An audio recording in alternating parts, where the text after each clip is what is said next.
Hello everybody, I hope you're all well. Welcome to the 2020 season review. As you'll see behind me, it's a different backdrop. Gone are now the days where the exercise bike was in the background, moved into a new place. So this, what you see right now, will be the new Blue Abroad HQ, and looking forward to decorating the new joint. And yeah, plenty of exciting things happening here, but even more so, it's off season, and we all know how much hope that brings for us. We're going to have a pretty big one this year, and they're all big, and I think they're all important. But what I want to do in this video today is there's two more videos to recap the season. I think there's this season review, just to share my thoughts, start the discussion, and have you guys add your bits and pieces down the bottom. Now that we have a full season that's come and gone. And there'll be the revelation of the player ratings for the season, and we'll see who actually won the Blue Abroad medal. So, look, 2020. Where do we start? We started with a lot of excitement, as we always do. We started with the Richmond game, the anticipation. We're hit with the pandemic, and life turns upside down. And I know this is a footy conversation, but the reality is life turns upside down for us. The season is in jeopardy.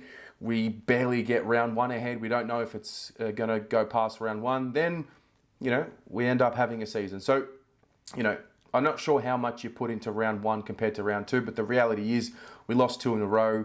And not that there were panic stations, but, the season had to get on track. We were going to Geelong, and it was all looking a little bit like, okay, we've seen this story again. We haven't started well, and we finally get our season off on a good note, and we have that, what I guess we can call it, the monkey off the back win. Really tough opponent, especially on their home deck. And I can't help but feel like that really kick-started the season. We then go to the Bombers, which was, again, it was evident, and now that we've seen the full season, this was really the beginning of the story of 2020. Not making it easy on ourselves, having patches, lapses in concentration, but falling over for wins. And at this point, we've played against two teams who are, up there in terms of the rankings at the time, particularly the Bombers. We always know Geelong is good, especially in Geelong. And it starts off pretty well. We're very confident. We've put the ledger back to 2-2, and I think that was the sentiment for me going throughout the entire year. Just keep the ledger close to 50%, and then we can build from there. The St Kilda game was probably the first.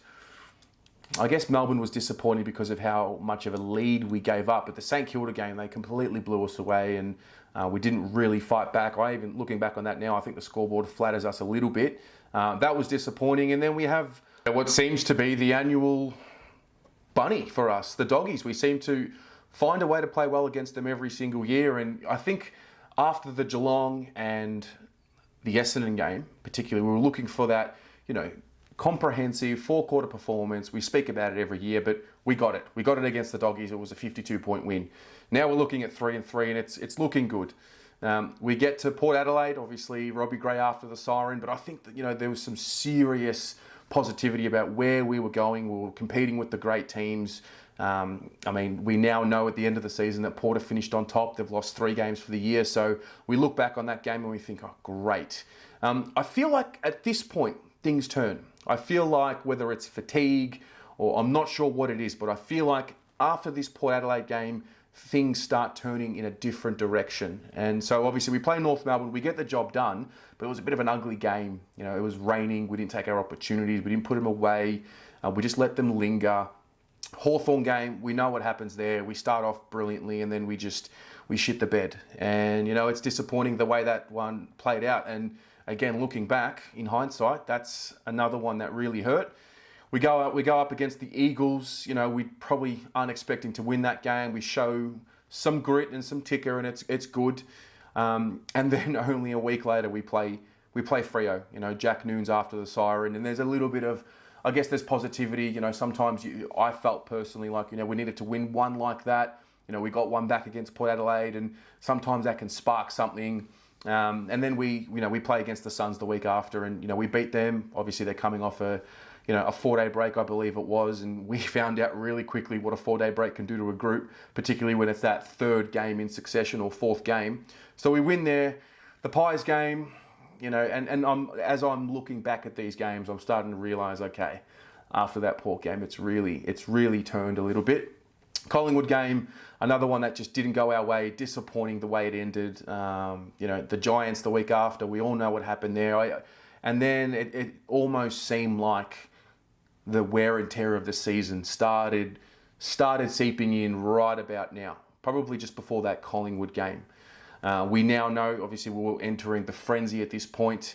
We then go on to beat the Swans in a game that we probably stole, if we're honest.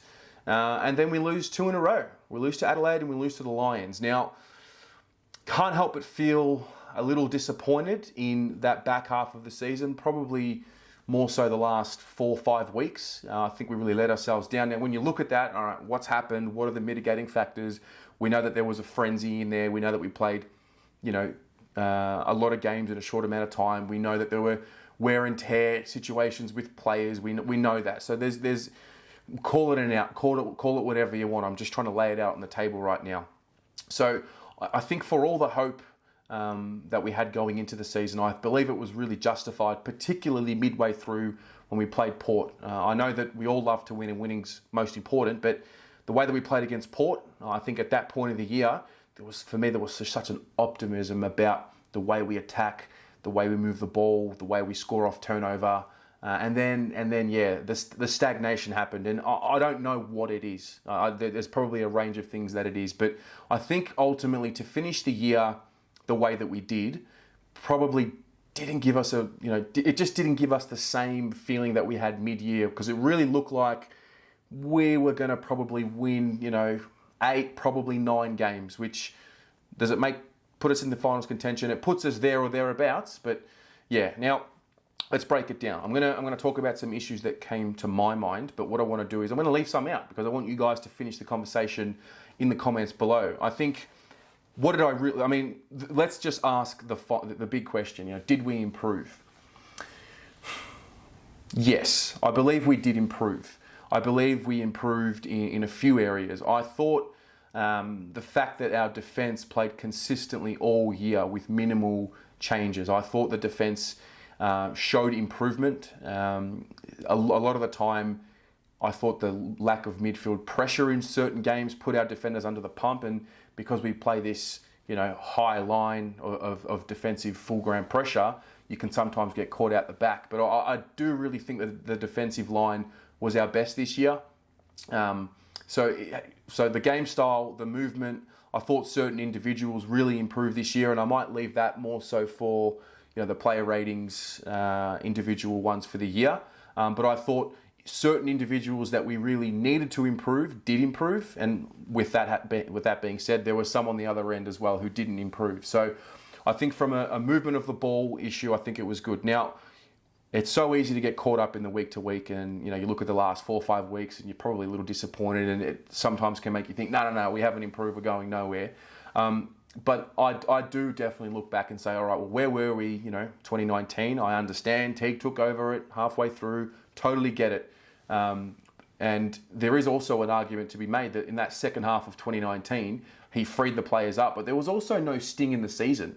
Whereas in 2020, the pressure of being there around about the 8, finals contention on the line, up until really, technically it was probably the Adelaide game. We win that game, we give ourselves a chance, we need results to go our way. So maybe we can just say, the GWS game was the one. But to be that far into the season and still have a chance is not something that I've experienced with this group for years. So that's what I'm talking about. It's funny, all the talk about how the sting was out of the season last year has gone away for those who believe we haven't improved. I think we did improve. Now, the key point with that is, are we just going to be happy that we've improved? I think it's one of those things that you tick off because that's what's expected. We went and made certain moves. We drafted certain players back in 2015, 16 and 17. We made these moves so in 2020 we can rise up the ladder. This was year 5 of the plan, right? So am I happy that we've improved? Yes. I think it's satisfied me that I can say we can match it. Now, we've gone from just being completely uncompetitive to just putting ourselves in that position. And maybe that's just the first step to then taking what we did this year and then next year going that next step and just finishing off our damn work. So I'm happy with that. I'm happy with that, but I don't want to spend too much time just sort of saying, oh, we've improved, because there's 17 other clubs. For me, it's crucial that we don't rest on our laurels, because I think we are now good enough to fight out games. We just need some more polish to just finish off those moments. And obviously with off-season coming up right now and trades and draft picks and all of that, that's something that'll get spoken about over the next few months for sure, but it's just a crucial season for us. So I think the other point as well, what I said about the game plan and the improvement, the dislikes and where I really thought we let ourselves down, it's well documented. I thought leadership, I thought we let ourselves down in certain areas on field. Is that through ability? Is that through something else? Is that just learning? I don't know. I thought we let ourselves down there. I thought, just the inability to make the right decision under pressure. Now, again, let's isolate it. Well, let's sort of break that down a little bit more. It could be, we've never been in these situations, so they don't really know what it's like to have that much pressure on them, season on the line, finals conversations there, and when push comes to shove, do they know what to do? So there is that. That excuse probably goes away next year because now they've put themselves here. So I really didn't enjoy the the constant week-to-week commentary from myself, thinking about how we just don't know how to take our opportunities. We don't have enough polish. Leaders don't stand up in big moments. We fold under pressure. So how does that change? Well, I think that's what the club are asking themselves as well. I'm not telling you information here that the club don't already know. So yeah, those are some things that I'll start the conversation with, what I thought worked this year and what I thought didn't work this year. But I do want to turn it to you guys because this will form part of not only my research and what I want to understand about how we're all feeling, but also amongst ourselves. You read a different point of view and it just sparks something else. So leave a comment below. Talk to me about the season. Give us maybe the positive and the negative for the season, or something to work on. And something that did work, and then we can start the process from there. If I had to give the season a grade out of 10, did we pass the test? I thought we did pass the test of the season. I was looking for 10 or so wins, 8 to 10 wins with a full fixture. We got 17. We ended up with 7 wins. I would have loved the 8, but for me, it hits the pass marks. I'll give it a tick. I can't personally give them more than a 6. So I'm going to give the season a 6 out of 10. I thought it was just above a pass mark. No, I'm being soft. I'll just give them a pass. I don't want to rest on my laurels. I've told us all not to do that. So it's a pass mark for me. They did their job just. That back end of the season, I don't know whether to be worried about it or not. And I don't know whether to think, is this a trend that we need to worry about for next year? So is it just about the fact that it was the footy frenzy? Is there something in that we need to just take a step back? I'm not sure, but I was hoping that by the back end of 2020, we really started showing some form leading into 2021, and then finals is strictly on the agenda in 2021. Enough is enough. We've waited so long. We've withstood the process for so long. There needs to be some expectation, I think. So those are my thoughts. Those are my initial thoughts. But I look forward to chatting to you in the comments. Let me know what you think I should do with the room. What should go here? What should go here? See if you guys want to decorate it. And I look forward to the off-season, guys. Have a great one. Go the Mighty Blues.